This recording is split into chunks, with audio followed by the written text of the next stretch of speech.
The cold, relentless wind howled outside, a mournful dirge that seemed to seep into the very soul. Jack gripped the steering wheel tighter, his knuckles white. The endless expanse of the highway stretched out before him, a dark, desolate ribbon cutting through the night. It was a world away from the quiet comfort of his home, a world where the only company was the hum of the engine and the distant rumble of tires on asphalt. His father's recent passing had cast a long shadow over his life. The old man, a lifetime trucker himself, had always understood the allure of the open road, the freedom it offered. But with his father gone, the road had lost some of its magic. Jack didn't do too well with the story he was given about his dad's passing, so much so that he felt almost suicidal. Like, how could he go on with this emptiness, with this lack of closure? His family had urged him to stay home, to grieve, to heal, but the road was a part of him, a part he couldn't easily shed. It was here behind the wheel that he found solace. Plenty of time had passed as he was deep in thought. As the surroundings grew darker and the night stretched on, Jack had to fight back tears. He missed his family.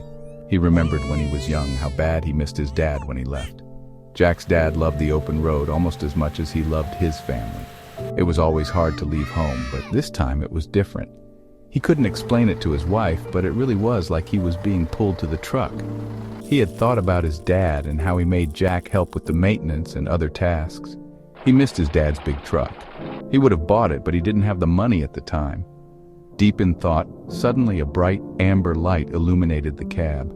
The check engine light came on, and then the red stop engine light came on. Suddenly the truck's engine sputtered, then died with a final choking gasp. Jack cursed under his breath, his heart sinking. He was stranded, miles from the nearest town, in the dead of night. He pulled on his coat, stepped out of the cab, and squinted into the darkness. A chill wind whipped around him, carrying with it the scent of decay and the distant mournful howl of a coyote. The biting wind whipped around Jack, a harsh contrast to the warm cabin he'd just left. The truck, a behemoth of steel and diesel, sat silent and lifeless, its engine a cold, unresponsive mass. The DEF system, a cursed invention in Jack's eyes, had finally met its match. His father, a grizzled old trucker, had always scoffed at these newfangled emission systems. Big hood, tall stack, and a reliable engine, he'd often said. That's all a truck needs. A wave of frustration washed over Jack. He'd been on the road for days, the open highway, his solace, his escape. But now he was trapped, stranded in the desolate heartland. The nearest town, a speck on the map, was hours away. And as the darkness enveloped the landscape, a sense of dread crept into his mind. The wind howled, carrying with it an eerie silence.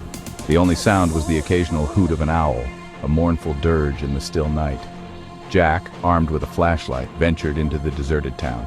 It was a ghost town, a relic of a bygone era. The buildings, once vibrant and bustling, now stood as skeletal remains, their windows empty sockets, their doors hanging loose. Jack, battered and bruised, stumbled through the darkness, his senses heightened. A sudden piercing scream cut through the night. He followed the sound, his heart pounding in his chest. He found a mangled car, twisted and broken. A young woman, her face pale and drawn, was struggling to crawl out of the wreckage. Her leg was gushing, blood running down her ripped jeans. Without hesitation, Jack pulled her from the wreckage. He applied a makeshift tourniquet to her leg, his hands trembling. He got a good look at her face. She looked very familiar, like someone you should know, but you also feel you've never met.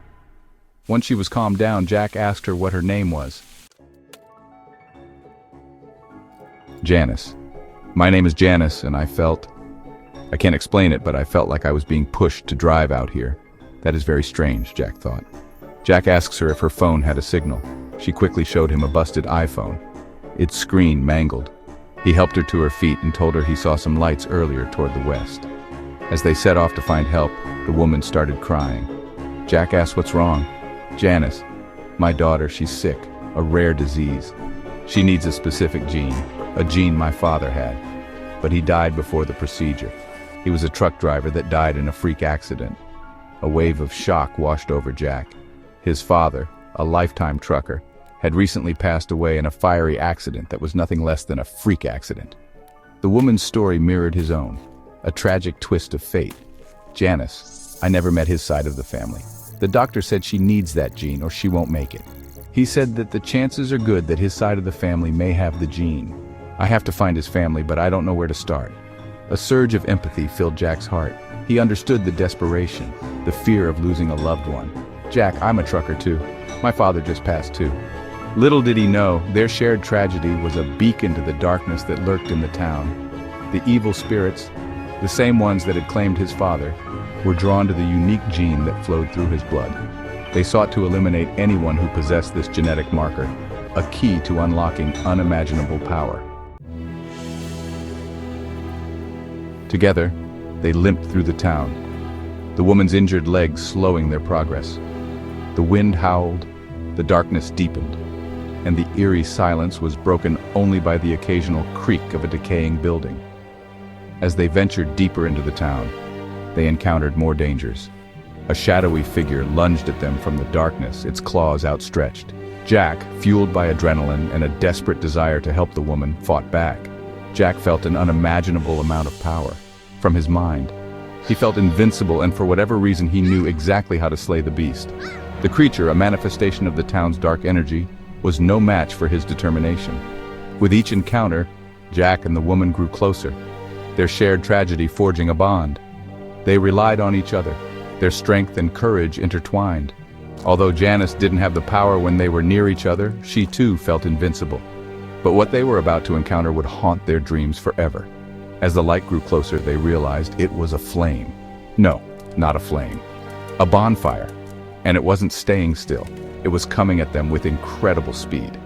Jack grabbed Janice and threw her over his shoulders. He ran. He ran as fast as he ever has before. Finally, they reached an old abandoned church. Just as they burst in the doors, the flame, a growling, evil monstrosity, nicked at their backs. The doors slammed so hard it threw them down. They heard a painful type of scream coming from the side of the door. Inside, a flickering candle illuminated a dusty altar. A strange, ethereal energy pulsed from the altar, drawing them closer. As they approached, a spectral figure emerged from the shadows. It was a man who looked strikingly familiar. It was their father, his spirit trapped in the town, ghost of Jack's father. "My children, I'm here to help."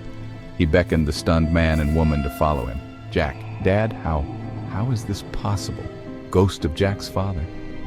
Some things, Jack, are not as they seem.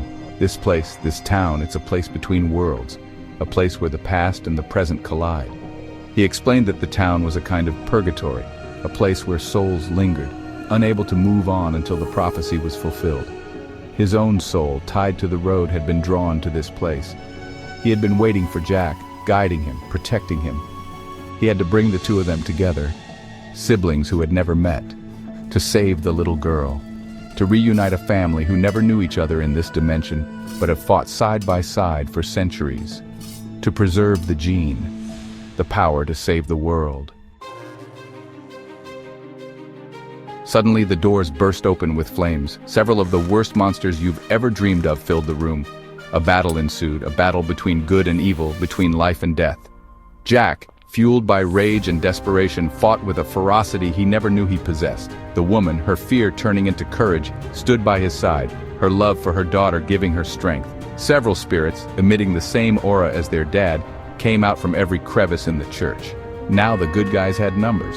What a boost of morale, Jack thought.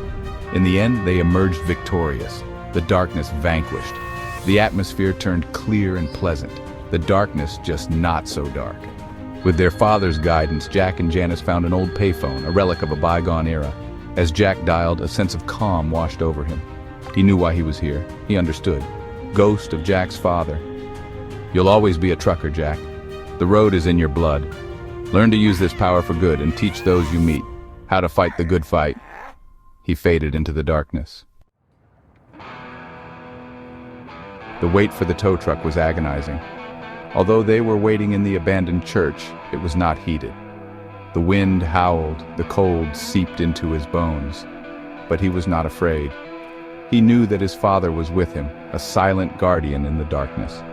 He closed his eyes, and in the quiet moments, he could almost hear his father's voice, a comforting whisper in the night. The tow truck arrived, its headlights piercing the darkness. Jack helped Janice into the cab, a sense of relief washing over him. as he watched the ghost town fade into the distance. He couldn't shake the feeling that he had been given a second chance. A chance to honor his father's legacy and continue their journey down the open road.